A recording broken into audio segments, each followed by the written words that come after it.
Economics, Standard 12, Unit 5, Monetary Economics continued. We have learnt the evolution of money and the difficulties of barter system. Money has overcome the difficulties of barter system. According to Walker, money is that which money does. Money performs many functions in a modern economy. The functions of money can be divided into four. Functions of money can be divided into four. So, functions of money. So, first function is primary function, and second, secondary function, and third, contingents, and fourth, other. So, primary function, primary, and secondary, and third, contingent. We can just have it here, contingent, contingent, and fourth one, other functions. So, functions of money can be divided into primary function, secondary function, contingent function, and other functions. The most important functions of money are given in the form of, that is in a caplet. Money is a matter of functions for a medium, a measure, a standard, and a store. Now remember, Crowther defines money as anything that is generally acceptable as a means of exchange and that at the same time acts as a medium of and measure of medium of exchange, measure of value, and a store of value. So all these 4 points are just brought out under two important functions, primary function and secondary function. So in a nutshell, as a quote, we can just say as the primary and secondary functions combined together, we can just say it as money is a matter of functions for a medium, a measure, a standard, a store.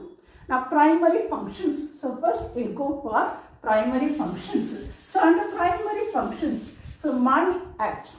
That is, money is under primary is a medium of exchange. So primary function. The primary function, just one point that you have to remember, medium of exchange. So in the barter system, medium of exchange was very difficult. So, but they could not just exchange the goods and services. But after the evolution of money, the medium of exchange was made as easy one. Money as a medium of exchange and a measure of value comes under primary function, and money has the quality of general acceptability, and all exchange takes place in the terms of money. So the modern exchange system, money, acts as the intermediary between sales and purchases. So one side sales and the other purchases, and the prices of all goods and services are just expressed in terms of money. And this we can just see it, that is, money is thus looked upon as a collective measure of value. So the first one is money. Money is the medium of exchange, and the other that we can just say it as money becomes as the collective measure of value. So the primary functions, as it is said, a medium, a measure. So these two, a medium and a measure of money, just has overcome the difficulties that in the barter system. And then think of the another, store value. So storage, that also has been very difficult in ancient time.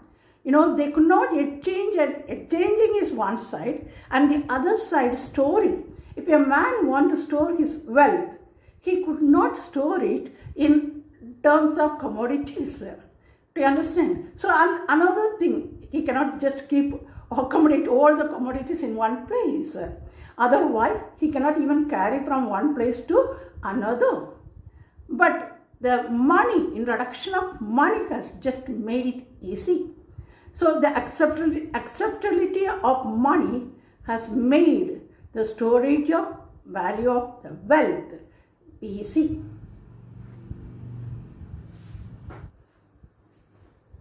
As a second point, we can just go for, that is, money acts as a medium of exchange, and then measure of value. Measure of value. Okay, so we have seen medium of exchange and measure of value. It is universal acceptability of what we call it as money value. It can be easily, that is, measured. Okay, so the prices of all goods and services are expressed in terms of money. Money, that is therefore looked upon as a collective measure of value.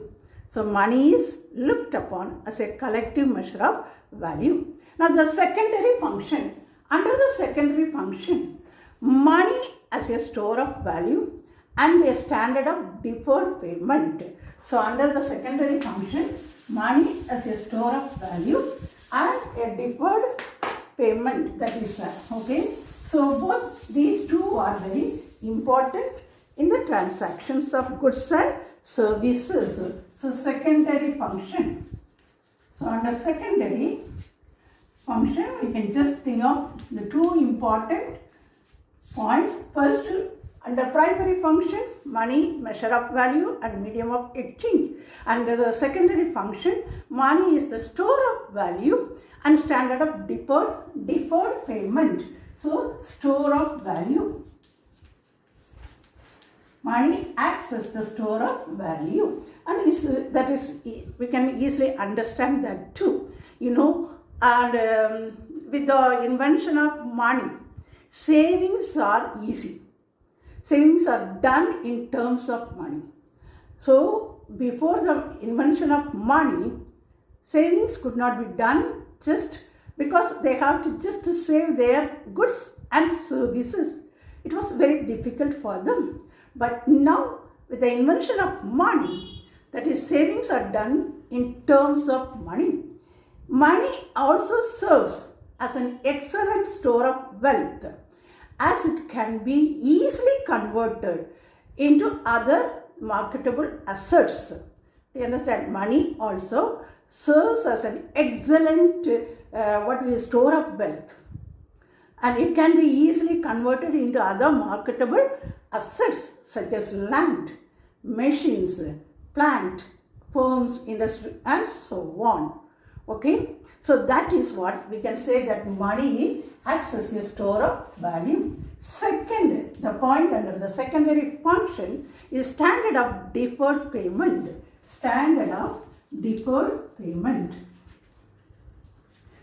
So, or standard of purchasing power. That's what we can say it. So, deferred payment or purchasing power. Okay, so that we can just think of another important one, that is money as a means of transferring.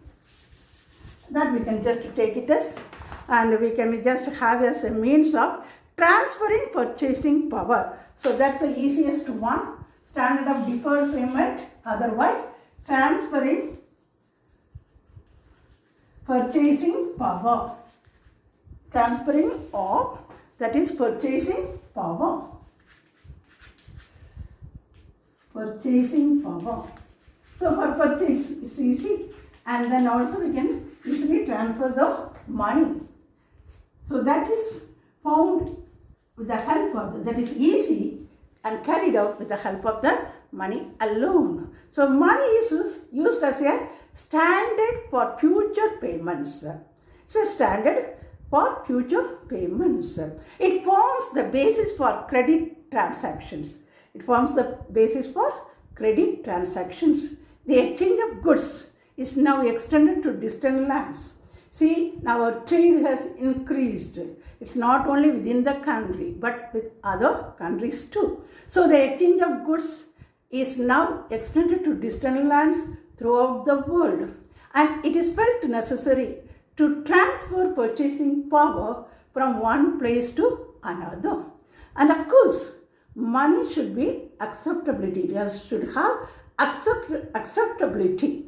It should be accepted by all the people of the world, throughout the world. Okay. So now that is it. It is felt necessary to transfer purchasing power from one place to another. Money helps. The existence of money facilitates as a means of transferring purchasing power. The existence of money facilitates as a means of transferring purchasing power. So this we have to remember. So now first you can just think of the functions of money. It's a very important one. And under the functions of money, we have 4 important divisions. The first one is primary functions, secondary functions, second one, third contingent function, and fourth other functions. Now before going for contingents and the other functions, just revise once again the primary function, and the primary and secondary functions can be just put in single, that is in just a quote. Just we can say it as that money is a matter of functions as 4. One is a medium and another is a measure. So M, medium, measure, and the third a store, and fourth one a standard. So you can remember easily. So first the primary and secondary functions come under, that is our money acts as your medium of exchange, measure of value, and store of value, and standard of purchasing power. So all these 4 important points are just noted under these 2 important functions, the primary functions as well as what we call it as the secondary functions. So let us learn the other 2 functions, the contingent and the other functions of money, in the next lesson.